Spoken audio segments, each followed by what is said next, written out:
Hi, I'm Mehran Zareian. And I'm Stefan Sageman. And this is Property Espresso.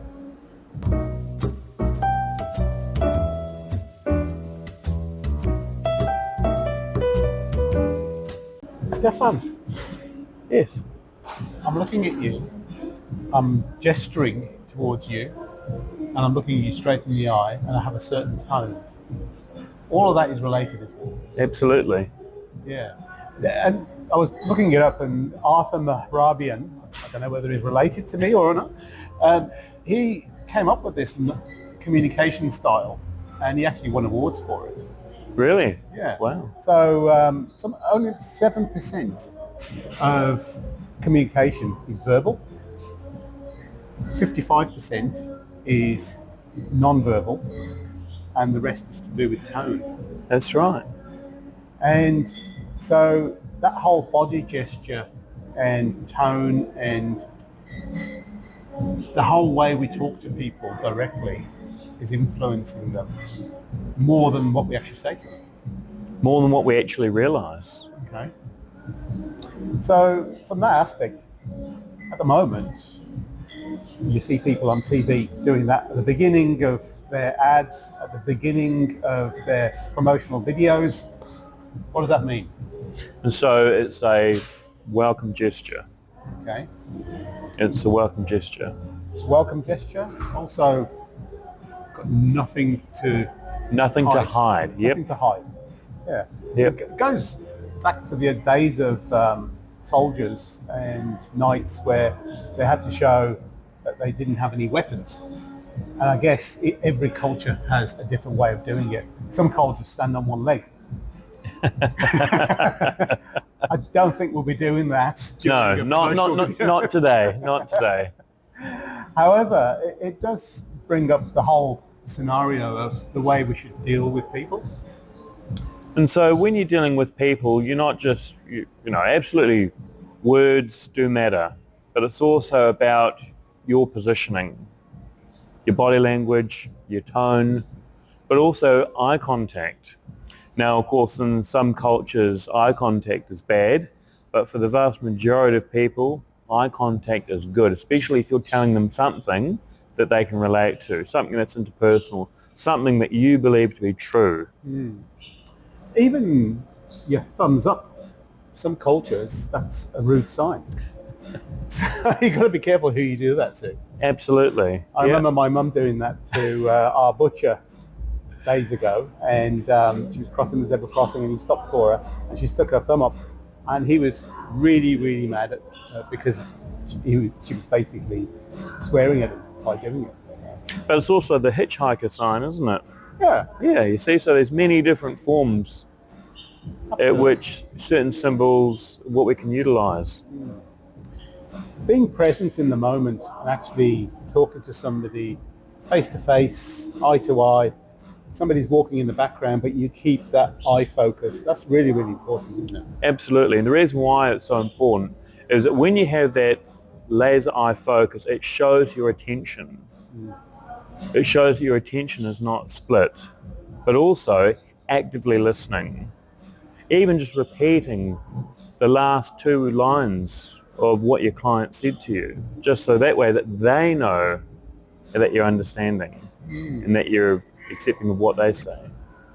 In my past life, I was involved in some auditing, and I remember that when we had to provide the client with some feedback and we knew that we had to deliver bad messages, we'd cross our arms because it was closed off. We'd made the decision. There wasn't any comeback on it. We were just delivering the outcome. Quite symbolic, but also it shows that, you know, it shows that you're standing on guard and that the decision's been made. Absolutely. And it's amazing that when you actually look at yourself in the camera and you can just see the body language that they're presenting. That's why I always tell other people that have done any work with me is to actually have a look at how they greet in the mirror. Have a look at their body language in the mirror, because then you start to notice little things that you didn't notice before. Yeah, that's very true. A lot of people do practice in the mirror before they go on stage, with their mouth positioning and direct viewing. With all of that in mind, these days, a lot of people are on their phones and they're not actually talking to people directly. They're talking to people on Zoom or by some social media. So is there any knack to that? And so with today, with everyone's attention spans being minimum, it's so good to be very direct.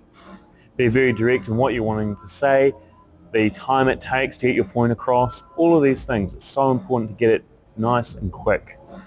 Another thing which I've also noticed is that when you're talking to people, we're talking about non-verbal communication. So often that you'll see the head bobbing up and down, or even it could be up and down. Yeah, some people it's down, for some people it's up. Yep. And all of those are examples of non-verbal / subconscious communication. It's getting people to agree to your... You see, that's it right there. Getting people to agree and agree with what you're putting forward or framing in a conversation. And I was always told that if you can't agree on something, then you bring in a third position. So you're talking to that position rather than to that person directly. And in that way, you're getting the message across and you're both agreeing on a central point. Thank you. I'd like to also remind us to when you're doing that, you're also taking them from a place of suspected pain. So when you're not necessarily referring them to them, but to a certain situation or to something else, it's not necessarily directly them. You're taking them away from that pain. Just like what we've said in our previous videos, taking them away from pain to pleasure. That's right. And if we can achieve that, then we can achieve a good communication and relationship with that person. Absolutely. Just like using their words, mimicking their body language. You know, even the spaces in between their words. If you can duplicate that, then you build that rapport. So we're coming on to tone, aren't we? Yep. And the way that you time a conversation. And if somebody is angry at you and they're coming up with a really loud, abusive tone, then you respond in the tone that you would want them to be. And in that way, you can actually calm the situation down. And so if there is somewhat aggressive or angry tone, or you sense that there's an aggressive tone, it's always good to address it. Some people that they like to avoid, and hopefully it will calm down, but it never seems to. It's so important to address that in a calm way, or even address it and then move on to a topic that would otherwise invoke that emotion of pleasure. Yeah. So that way that you're calming, you're reassuring, and then you can get on to further matters. Absolutely. And I was always taught that if you can agree on things and actually acknowledge somebody's pain or problem, then you're less likely to get complaints afterwards. Absolutely, and it's so important to find out what that pain is. A lot of people go into mind reading, even though I'm the magician. A lot of people go into mind reading because they think they know or they have an understanding. And that may be the case at times, but it's so important to find out, because every client's different. Every client's going to want different things, but we all value, we want to be heard, we want to be accepted, we want to be felt that we're doing well. Absolutely. So if somebody was interested in improving their skills with non-verbal communication, would you be able to guide them? Absolutely. It all comes down to practice.